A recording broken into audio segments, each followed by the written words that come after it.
అన్నీకే contact అవుతున్నాం కానీ ఇంకా మా కాంటాక్ట్లోకి రాలేదు. అందుకనే మేము ఒక 1 వీక్ టైం ఇవ్వండి అని స్టేషన్లో అడిగినాం. ఒకవేళ సన్నీకి కాంటాక్ట్ అయితే కూడా ఏమని చెప్తారు, ఏం మాట్లాడారు? ఇండియాకి అయితే వస్తాడు ఫస్ట్. ఇండియాకి వచ్చిన తర్వాత ఆ, అన్నయ్య మీద పెట్టిన ఎఫ్ఐఆర్ని అదంతా క్లియర్ చేసేసుకొని బెట్టింగ్ యాప్స్ అయితే ఆపేసిండు. చేయట్లేడు. బెట్టింగ్ యాప్స్ చేయక కూడా 3 months అయిపోతుంది. ఇప్పుడు ఏంటి, కేసు అయితే నమోదైంది, ఖచ్చితంగా అరెస్ట్ చేస్తామని కూడా పోలీసులు అంటున్నారు.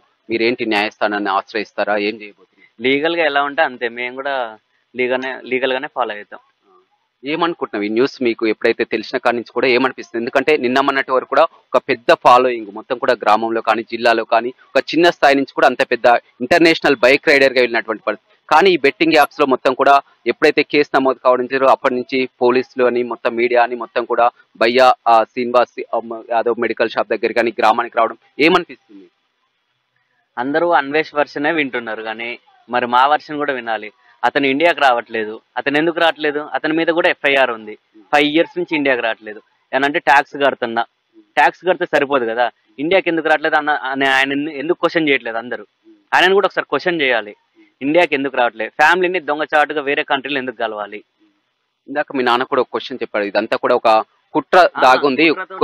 ఏంటి కుట్ర? ఎవరు కుట్ర చేస్తారంటే ఏదని? ఇప్పుడు మా అన్నయ్య ఎదుగుదల చూడలేక తోటి రైడర్స్ యూట్యూబర్స్ కూడా చేయొచ్చు. ఎందుకంటే మా అన్నయ్య బైక్ ఫీల్డ్ లో ఉన్నాడు. హైదరాబాద్ లో ఉన్నారు బైక్ ఫీల్డర్, చాలా మంది ఉన్నారు బైక్ రైడర్స్. కాకపోతే మా అన్నయ్యకి ఫేమ్ ఎక్కువ వస్తుంది. వాళ్ళందరూ సిటీలో ఉన్నారు, మేము పల్లెటూరు నుంచే వచ్చినాం. కాకపోతే వాళ్ళకంటే ఎక్కువ నేమ్ వస్తుంది. అరే వీడికి ఎక్కువ వస్తుంది, మనం ఇంత లెవెల్లో ఉన్నా మనకి ఎందుకు రావట్లేవు, వ్యూస్ రావట్లేవు. అది ఎవరి టాలెంట్ వాళ్ళది. వే ఆఫ్ టాకింగ్ లో, లేకపోతే మా అన్నయ్య మాట్లాడే విధం నచ్చిందో, లేకపోతే ఎక్స్ప్లెనేషన్ నచ్చిందో అట్లా చూస్తారు.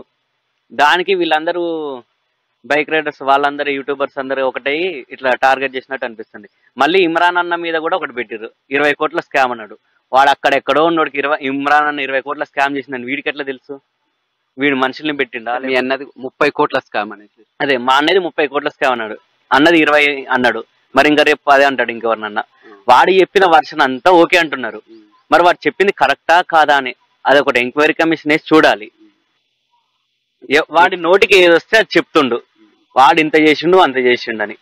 వాడు మరి యూత్ ని ఏం సాధిస్తుండు? నేను ఆ అమ్మాయిని తీసుకొని పోయినా, ఈ అమ్మాయిని తీసుకొని పోయినా, దానివల్ల యూత్ మంచిగా అవుతారు. బైక్ రైడింగ్ చేసి ఏదో ప్రమోషన్ చేసిండు, అది అయిపోయింది. మరి వీడు చేసి అన్ని గలీజ్ పనులే కదా. హోటల్ కి తీసుకుపోయినా పాప బాగుందంటాడు, వీడియోస్లలో గలీజ్ చేస్తాడు. మరి వాడు చేసేది కరెక్టా? మీరు కూడా ఒకసారి ఛానల్స్ వాళ్ళైనా సరే, పోలీస్ వాళ్ళైనా సరే, వాని వర్షన్ లో కూడా చూడండి వాడు ఎన్ని మిస్టేక్ చేస్తుండు. ప్రమోషన్ ఒక్కటే మిస్టేక్ అంటున్నారు. సరే ఆ ప్రమోషన్ అయిపోతే ఏ మిస్టేక్ లేనట్టే కదా, నార్మల్ గా రైడింగ్ చేసుకోవచ్చు. మరి వాడెందుకు రావట్లేదు ఇండియాకి? వాడి మీద ఎఫ్ఐఆర్ ఉన్నాయి. వైజాగ్ లో వాడి మీద కేసు అయింది, అది ఎఫ్ఐఆర్ అయింది. వాడికి పెళ్లి అయింది, డైవర్స్ అయింది. ఈ విషయాలు ఎవరు బయటికి పడలేదు. వైఎస్ యాదవ్ ఒక మంచి పొజిషన్ కి వచ్చారు, మంచిగా సెటిల్ అయ్యారు.